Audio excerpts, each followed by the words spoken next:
This Birding Adventures episode is powered by Nikon, your world leader in optics since 1917, and sponsored in part by South Australia, a brilliant blend. Air travel provided by Qantas, the spirit of Australia. We're standing at remarkable rocks in Flinders Chase National Park on Kangaroo Island in South Australia.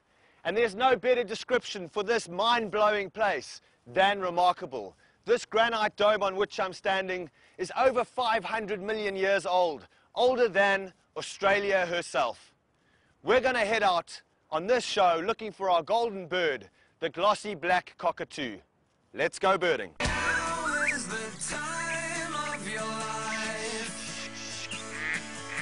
Oh, now is the time. It's a sweet ride to the end of the line. Now is the time.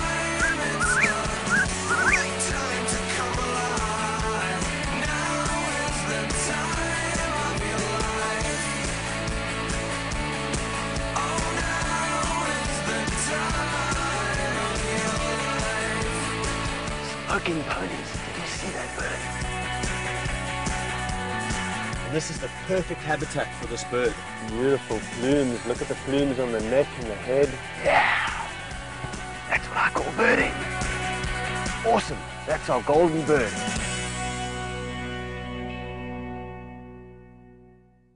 This week we're in beautiful South Australia. We're about to head on a light aircraft to Kangaroo Island, or KI, to look for our golden bird, the glossy black cockatoo. Let's go birding. The flight to Kings Coast Kangaroo Island is a short 30-minute hop from Adelaide on the mainland of South Australia, and we were joined by freelance guide and Nikon birding rep, Mike Freiberg. Welcome to Kangaroo Island, or the Island of the Dead. Legend has it that this is the halfway stop for Aboriginal spirits before they head off to the Milky Way. It's also the Galapagos of South Australia. And we're going to go and find some incredible wildlife and some very, very unique bird species.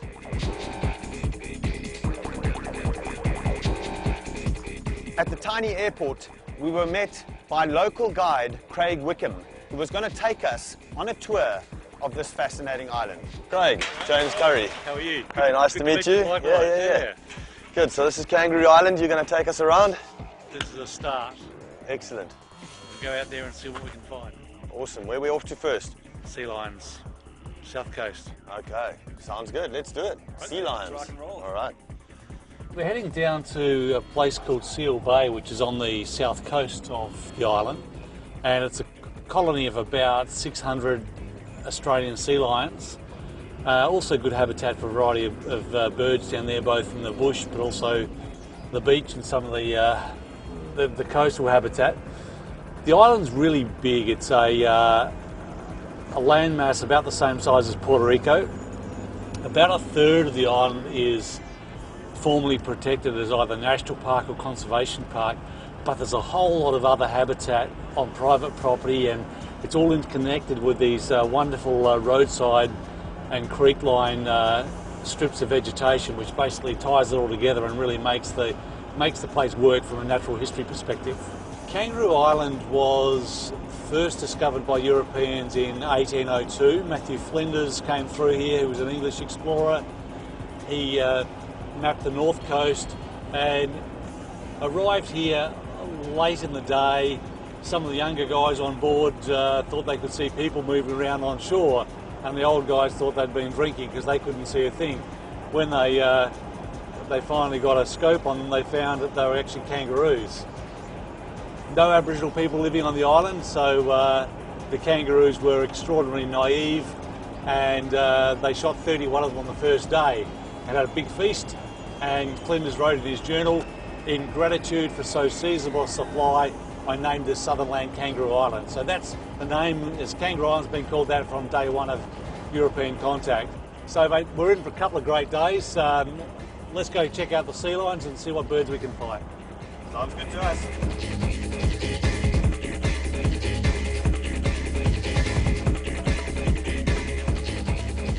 We're at Seal Bay on Kangaroo Island, one of the largest colonies of Australian sea lions in Australia. And these sea lions in the 1800s were nearly hunted to extinction. About 100,000 sea lions between about 1804 and the 1850s were hunted here. This colony managed to survive, possibly because of these offshore reefs behind us. And it's great to see them here today, thriving in great numbers again. This is one of the rarest seals in the world, with a population of about 14,000 animals worldwide.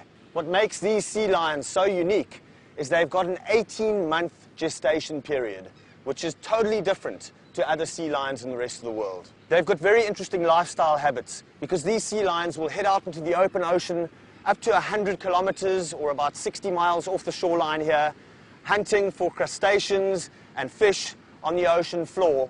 And they'll do that for 3 to 4 days, and then they'll come up onto the beaches like these ones are doing here and rest and digest that food for 3 to 4 days. Without a doubt, the best place to see these endangered and unique sea lions is right here at Seal Bay on Kangaroo Island. These sea lions have lost their initial fear of man, and you can get fairly close to them on the beaches here. A wonderful thing to do at this site is to sit on the beach here and watch these sea lions behave as though you're not even around. You can watch sub-adult bulls chasing the young sea lions on the beaches here. You can watch some of the pups suckling from their mothers, and you can watch the adults making their way out into the ocean here to go and feed. Not only does Seal Bay provide excellent viewing of Australian sea lions, but this is also a great introduction to a lot of birds of the heath scrub on the coastal areas here. Behind us over here we've got a whole lot of swift or crested terns and also sooty oyster catchers. Two of the target bird species here at Seal Bay are the rock parrot and the hooded dotterel, a species which is endangered throughout Australia, and Kangaroo Island happens to be one of its last strongholds. And after our successful quest for the tiny and endangered hooded dotterel, Craig whipped up a wonderful lunch, Australia style, right next to this beautiful jagged scenery. Couldn't think of a more splendid setting for lunch. We're here with Craig from exceptional Kangaroo Island, and he's prepared us a splendid lunch right on the beach here. And we're opening a nice bottle of Kangaroo Island Shiraz. Cheers. What's so special about Kangaroo Island is that it's a microcosm of the rest of Australia, with a whole lot of the habitats that are found in Australia found right here on an accessible island.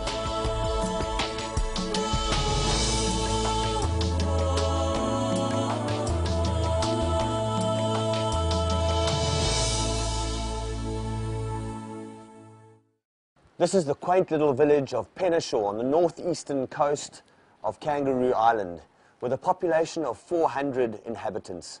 And these inhabitants of this tiny village share their village with some very unusual neighbors.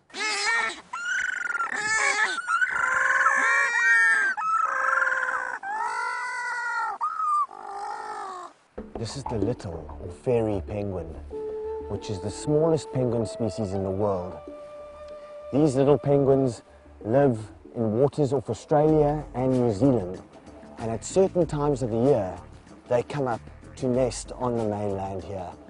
This is Kangaroo Island and this is Penashaw, and these little penguins make their way up to 1 kilometre inland to find suitable nesting burrows in which to lay their eggs and raise their young. The interesting thing about these little penguins is that they will only come ashore at night. There's an avian predator that feeds on them if they happen to come out during the day, and that's called a white-bellied sea eagle, and that is why these little penguins only make their way to their burrows every evening. Right now, this is the beginning of the breeding season, when males and females will come up to choose suitable nesting sites. The males will get there first, try and secure a burrow, and then try and attract their mates to come and mate and lay their eggs. In Penashaw itself, these penguins are often found in gardens, they're found crossing the roads, and they've become neighbours of the residents of this little village. This evening we're out with Craig looking for these little penguins, and you'll see that we're using a red filter on the spotlight, and this is very important because we don't want to disturb these animals, and especially for an animal which hunts during the day, you don't want to compromise it by shining a bright light in its eyes at night, because that's when it's very vulnerable. It's out of its element, out of the water, and on dry land. When they're pretty clumsy, they need to have all their wits about them and have all their senses functioning to the optimum. What an awesome little bird, huh? Oh, it's unbelievable. James, I'm so stoked to be here. I can't even imagine, you know, I live in Colorado, as you know, so obviously we don't have any penguins in Colorado, so just being able to be here on Kanguru Island, to be able to experience these beautiful creatures is just fantastic, you know. We're going to now head out from the burrows and try and see if we can find some of these penguins in the areas around town.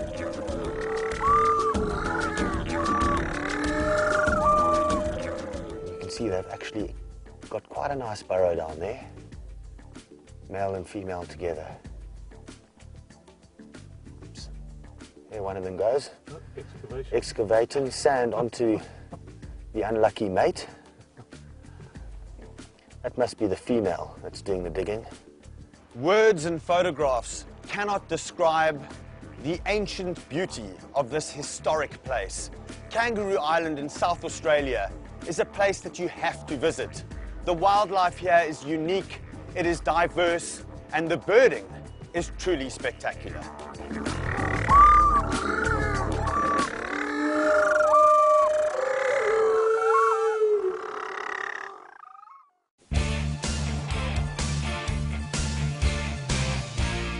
This Birding from the Edge segment is brought to you by Nikon, manufacturers of the Edge line of optics.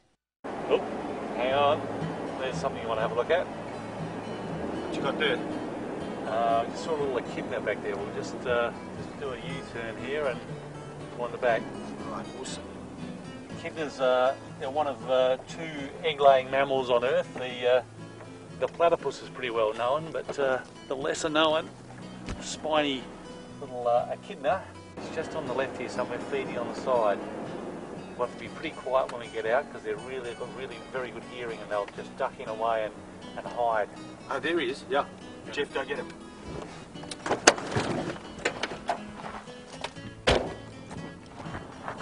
Got an echidna here, right on the side of the road.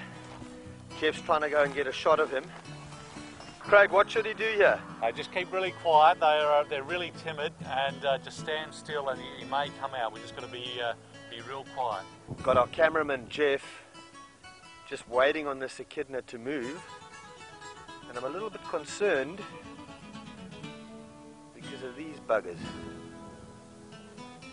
Wearing the brightest yellow shoes in the world, and if that doesn't scare off an echidna, nothing will. He walked right up to my shoes. Like he wanted to smell them or see them. I think these are echidna magnets, these shoes. You're always giving me trouble about wearing bright colors, but in this case it paid off. So we're here at Smiley's place, and we're going to try and do something about these. Not only are these the brightest yellow shoes in the world, they're also incredibly stinky. The smell, there's nothing we can do about that. The size, there's not much we can do about that, but we can certainly fix the color. Shoe tune-up. Smiley, looks like you're making them brighter than they were before. No, they'll blend, they'll blend. You're not wrong about the smell, Jeff. I think that's going to be perfect. Just think of the birds that he'll be able to sneak up behind. And that's the feathered variety. Let's go birding.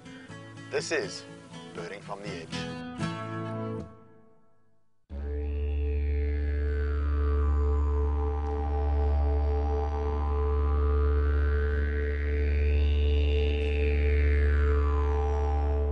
This afternoon we're at the Latham Conservation Park with Mike Barth, who's the project officer for the Glossy Black Cockatoo Recovery Project.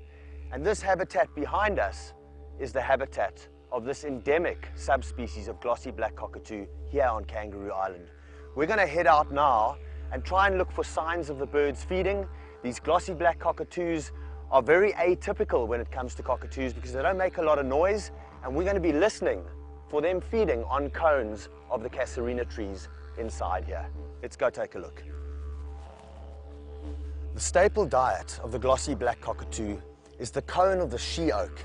And while looking for them, because they're so quiet, we're going to look for the chewings of these cones on the floor in these she oak forests. Behind these she oaks, on the other side of the valley, is another very important tree for these cockatoos.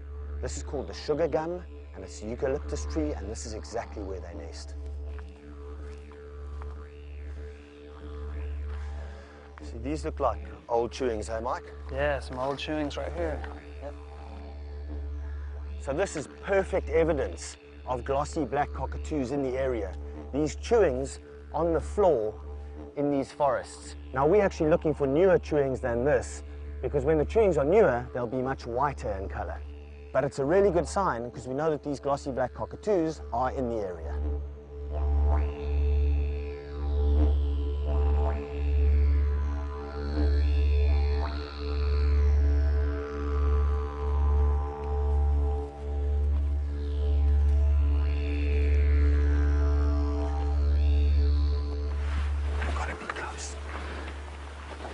I think they were here recently. There's chewings everywhere. Oh, look, there's fresh chewings just here.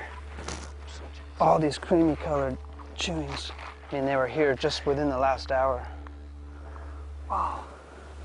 You can see the difference in the old chewings to the new chewings. This cream-colored, green-tipped cone chewings. The sign that these glossy black cockatoos are really close at hand.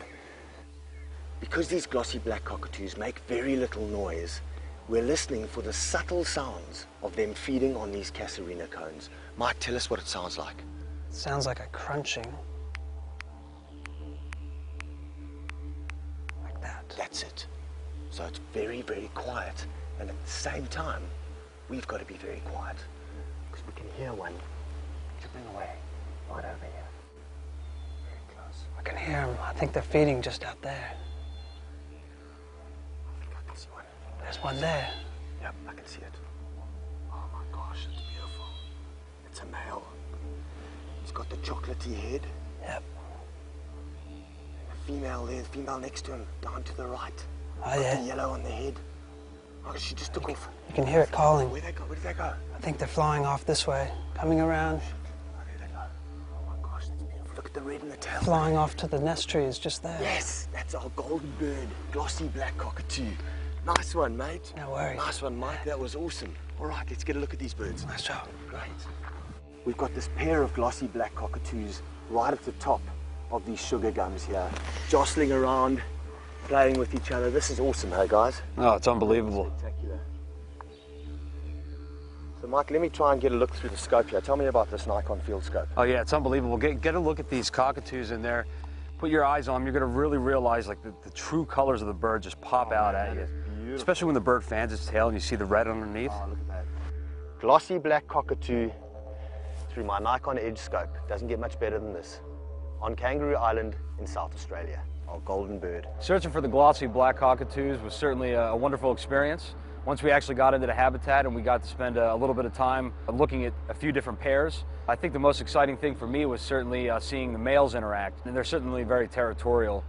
They will nest very close to one another, so they kind of get in each other's faces, and that was pretty cool. Because Kangaroo Island separated from the mainland of Australia as recently as 8,000 to 10,000 years ago, the wildlife and bird life here have evolved not into separate species, but into separate distinct subspecies of animals. These glossy blacks are a separate subspecies from the mainland species, and they've been isolated from the east coast birds for a long time, and they've actually gone extinct on the mainland in South Australia, and they're isolated to Kangaroo Island now.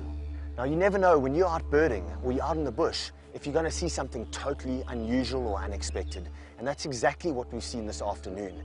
We've got a pair of glossy black cockatoos up right above us here in this gum tree or this eucalyptus tree, and the male has got aberrant coloring on his cheeks. He's actually got the yellow coloring of a female on his cheeks, which is highly unusual, and Mike says that he's never actually seen this before. So what we're witnessing right now is something totally unique and very unusual. These eucalyptus and she oak forests do not only hold glossy black cockatoos, but a whole multitude of other species of parrots. There are galahs here. There are closely related yellow-tailed black cockatoos here as well.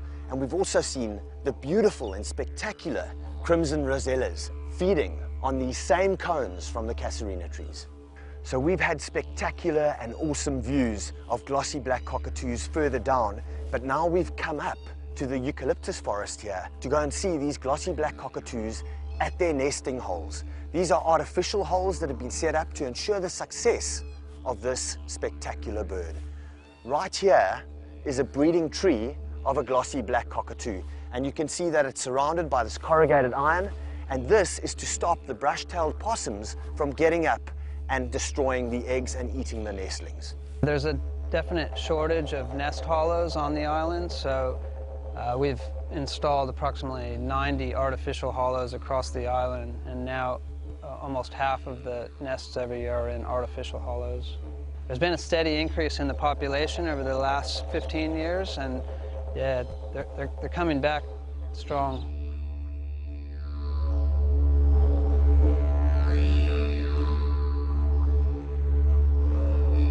From sea lions basking on pearly white beaches, to fuzzy koalas in breezy eucalyptus trees, to pelicans soaring over azure shimmering lagoons, Kangaroo Island is truly a place where nature can be viewed as it's meant to be seen in the wild.